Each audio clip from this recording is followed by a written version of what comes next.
નમસ્કાર મિત્રો, આજના આ ખાસ વિશ્લેષણમાં આપ સૌનું સ્વાગત છે. 2026ની ગુજરાત સ્ટાફ નર્સ પરીક્ષા પાસ કરવાનું લક્ષ્ય છે, તો આજનું આ એક્સપ્લેનર એકદમ સચોટ અને ડેટા આધારિત બ્લુપ્રિન્ટ પૂરું પાડશે. તૈયારી કરતી વખતે આટલો મોટો સિલેબસ જોઈને ગભરામણ થવી તદ્દન સ્વાભાવિક છે, પણ ચિંતા કરવાની કોઈ જરૂર નથી, કારણ કે અગાઉના વર્ષોના પ્રશ્નપત્રોના ઊંડાણપૂર્વકના અભ્યાસ પરથી એવા જ વિષયો તારવવામાં આવ્યા છે જ્યાંથી વારંવાર પ્રશ્નો પૂછાય છે. આ માહિતી બધું જ કન્ફ્યુઝન દૂર કરીને સીધા ફોકસ તરફ લઈ જશે. તો ચાલો પહેલાં આપણા આજના 5 મુખ્ય વિષયોનો રોડમેપ જોઈ લઈએ. આપણે કવર કરીશું 1. એનાટોમી અને ફિઝિયોલોજી, 2. Medical surgical nursing, 3. ઓબીજી અને પીડિયાટ્રિક નર્સિંગ, 4. કમ્યુનિટી હેલ્થ અને પ્રોગ્રામ્સ, 5. ફાર્માકોલોજી અને નર્સિંગ એથિક્સ, અને છેલ્લે જોઈશું એક ક્વિક રિવિઝન સમરી. ચાલો શરૂઆત કરીએ વિભાગ 1થી, એનાટોમી અને ફિઝિયોલોજી, જે ખરેખર આખી પરીક્ષાનો પાયો છે. ઐતિહાસિક રીતે જોઈએ તો પરીક્ષાના 20થી 25% પ્રશ્નો આ પાયાના વિજ્ઞાનમાંથી જ આવે છે. નોર્મલ વાઇટલ સાયન્સના બેઝલાઇન મેટ્રિક્સ યાદ રાખવા એકદમ અનિવાર્ય છે, જેમ કે blood pressure 120/80 millimetre of mercury, pulse rate 60થી 100 પ્રતિ મિનિટ, શરીરનું તાપમાન 98.6 ડિગ્રી ફેરનહીટ અને રેસ્પિરેટરી રેટ 12થી 20 પ્રતિ મિનિટ. આ આંકડાઓ એટલા માટે મહત્વના છે કારણ કે તે પરીક્ષામાં સીધા અને એકદમ સરળ માર્ક્સ અપાવે છે. આ તો આવડવા જ જોઈએ. હવે વાઇટલ સાયન્સ સિવાયના કેટલાક અન્ય હાઈ યીલ્ડ ટાર્ગેટ્સ પર નજર કરીએ. હૃદયના ખંડો, ખાસ કરીને રાઇટ એટ્રિયમ અને લેફ્ટ વેન્ટ્રિકલના કાર્યો, તમામ 12 ક્રેનિયલ નર્વ્સના નામ અને એબીઓ બ્લડ ગ્રુપ સિસ્ટમમાંથી પ્રશ્નો લગભગ નિશ્ચિત જ હોય છે. સાથે જ નોર્મલ લેબ વેલ્યુઝ પર પણ ખાસ ધ્યાન આપવાનું છે. દાખલા તરીકે પુરુષોમાં હિમોગ્લોબિન 13થી 17 અને મહિલાઓમાં 12થી 15 ગ્રામ પ્રતિ ડેસિલિટરની વચ્ચે હોવું જોઈએ. WBC કાઉન્ટ 4000થી 11000ની આસપાસ હોય છે. બસ આની એક નાનકડી નોટ બનાવી લેવાથી ઓછામાં ઓછા 5 પ્રશ્નો તો આસાનીથી ઉકેલી શકાશે. હવે આગળ વધીએ આપણા બીજા અને સૌથી વજનદાર વિભાગ તરફ, મેડિકલ સર્જિકલ નર્સિંગ. આ ખરેખર ધ હેવીવેટ છે. આખા સિલેબસમાં મેડિકલ સર્જિકલ સૌથી વધુ માર્ક્સ અપાવતો વિભાગ છે. તેમાં આ એક નાનકડો પણ બહુ જ રસપ્રદ આંકડો છે, 6.5%થી ઓછો. જી હા, આ નોર્મલ HbA1cની વેલ્યુ છે. ડાયાબિટીસને લગતા કોઈપણ પ્રશ્નમાં આ આંકડો એક મુખ્ય કડી તરીકે કામ કરે છે. પરીક્ષણમાં આવા ચોક્કસ આંકડાઓ જ સાચા અને ખોટા જવાબ વચ્ચેનો મોટો તફાવત નક્કી કરી નાખે છે. મેડિકલ સર્જિકલ વિભાગમાં કેટલાક વિષયો એવા છે જે વારંવાર રિપીટ થાય છે, જેમ કે ડાયાબિટીસ મેલિટસ, ટ્યુબરક્યુલોસિસ અને તેમાં ખાસ કરીને 6 મહિનાની DOTs થેરપી, માયોકાર્ડિયલ ઇન્ફાર્ક્શન તથા તાવના અલગ અલગ પ્રકારો. અહીં એક ઉત્તમ એક્ઝામ ટ્રિક શેર કરું. જ્યારે પણ નર્સિંગ કેર પ્લાનના પ્રશ્નો અઘરા લાગે અને બધા જ ઓપ્શન સાચા જેવા લાગે, ત્યારે હંમેશા ABC સિદ્ધાંત એટલે કે એરવે, બ્રીધિંગ અને સર્ક્યુલેશનની પ્રાથમિકતા યાદ રાખવી. આ સિદ્ધાંત સાચો જવાબ શોધવા માટે એક રામબાણ ઇલાજ છે. ત્યાર પછી આવે છે વિભાગ 3, ઓબીજી અને પીડિયાટ્રિક નર્સિંગ.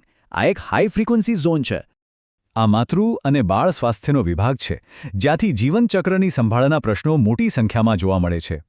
અહીં સૌથી અગત્યની બાબત છે સામાન્ય અને જટિલ પરિસ્થિતિઓ વચ્ચેનો તફાવત પારખવો. ડિલિવરી દરમિયાન થતા બ્લડ લોસના આંકડા જ જુઓ. નોર્મલ ડિલિવરીમાં 500 mlથી ઓછું અને સી સેક્શનમાં 1000 mlથી ઓછું બ્લડ લોસ સામાન્ય ગણાય છે. સિનારીઓ બેઝ પ્રશ્નોમાં બસ આ ચોક્કસ તફાવતની જાણકારી જ આપણને ગંભીર ભૂલ કરતા બચાવે છે. ઓબીજીની કેટલીક અન્ય આવશ્યકતાઓ ફટાફટ રિવાઇઝ કરી લઈએ. સામાન્ય ગર્ભાવસ્થાનો સમયગાળો 40 અઠવાડિયાનો હોય છે. એન્ટીનેટલ કેરમાં 100 આયર્ન અને ફોલિક એસિડની ગોળીઓ ફરજિયાત ગણાય છે. નવજાત શિશુ માટે અપગાર સ્કોરનું મૂલ્ય બહુ મોટું છે. જો આ સ્કોર 7થી નીચે જાય તો તાત્કાલિક મેડિકલ અટેન્શનની જરૂર પડે છે. અને હા, બાળકના જન્મના 1 કલાકની અંદર જ પ્રથમ સ્તનપાન એટલે કે કોલોસ્ટ્રમ આપવું એકદમ આવશ્યક છે. હવે પીડિયાટ્રિક નર્સિંગમાં ઇમ્યુનાઇઝેશન એટલે કે રસીકરણના શેડ્યુલની ટાઈમલાઈન જોઈ લઈએ. જન્મ સમયે BCG આપવામાં આવે છે. 6, 10 અને 14 અઠવાડિયે OPV, DPT અને Hep Bનો વારો આવે છે.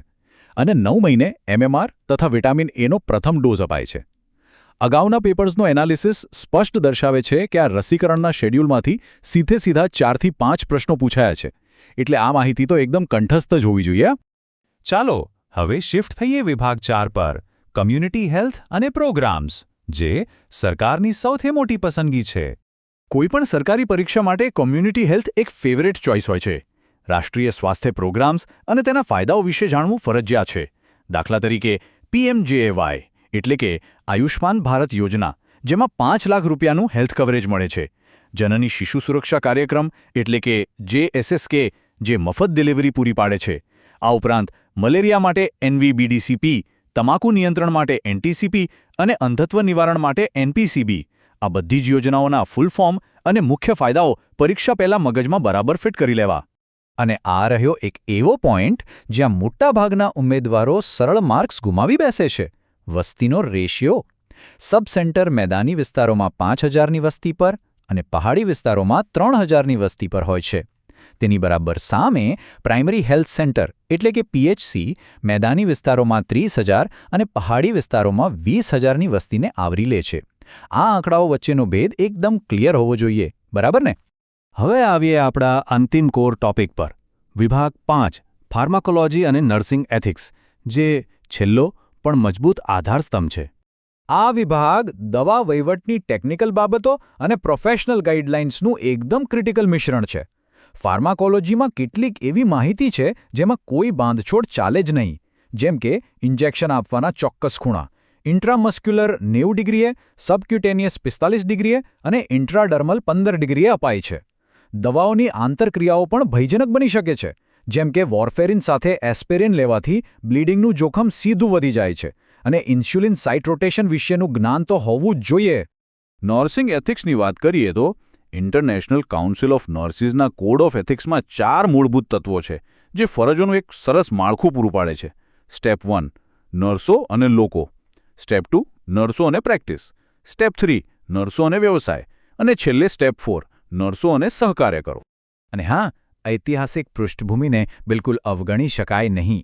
ફ્લોરેન્સ નાઇટિંગેલનું પ્રખ્યાત પુસ્તક નોટ્સ ઓન નર્સિંગ, 1860માં સ્થપાયેલી પ્રથમ નર્સિંગ સ્કૂલ અને ક્રિમિયન યુદ્ધમાં તેમની ભૂમિકા. ભૂતકાળના પેપર્સમાં આવા ઐતિહાસિક તથ્યોમાંથી 2-3 અણધાર્યા પ્રશ્નો ચોક્કસપણે આવી જ જાય છે, એટલે આ તારીખો યાદ રાખવી ફાયદાકારક છે. અને છેલ્લે વિભાગ 6, ક્વિક રિવિઝન સમરી. હવે સમય છે આ બધી જ માહિતીને એક સ્માર્ટ રણનીતિમાં બદલવાનો. આખી પરીક્ષાનો નિચોડ આ અપેક્ષિત પ્રશ્નોની ટકાવારીમાં છુપાયેલો છે. મેડિકલ સર્જિકલ નર્સિંગ સૌથી વધુ 25-30%, એનાટોમી 20-25%, OBG અને કોમ્યુનિટી હેલ્થ બંને 15-20% અને ફાર્માકોલોજી 10-15%. આ ટકાવારી સાબિત કરે છે કે જો અભ્યાસનો સમય આ વેઇટેજ પ્રમાણે જ ફાળવવામાં આવે તો મહેનતનું 100% પરિણામ મળે છે અને ઓવરઓલ એફિશિયન્સી વધે છે.